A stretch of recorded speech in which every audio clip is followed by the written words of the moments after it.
தமிழ் உறவுகளுக்கு வணக்கம்.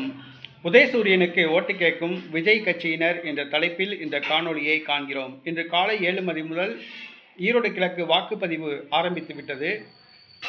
ஒரு 200 மீட்டருக்கு தொலைவில் திமுக, நாம் தமிழர் கட்சி மற்றும் சுயேட்சை வேட்பாளர்களின் ஆதரவாளர்கள் என்று வாக்களிக்க செல்பவர்களிடம் தங்களுடைய சின்னத்திற்கு வாக்களிக்குமாறு கேட்டு வருகிறார்கள். அப்பொழுது தமிழக வெற்றி கழக தொண்டர்கள் தங்களுடைய கட்சி சால்வையை அணிந்தே திமுகவுக்கு ஓட்டு போடும்படி பிரச்சாரம் செய்கிறார்கள். திமுகவிடம் காசு வாங்கி கொண்டு இந்த வேலையில் ஈடுபடுகிறார்கள். திமுக விரித்த வலையில் தாவேகா தொண்டர்கள் சிக்கிவிட்டார்கள். திமுகவினர் ஆயிரக்கணக்கான ரூபாய் கொடுத்து தாவேகா தொண்டர்களை விலைக்கு வாங்கியுள்ளனர்.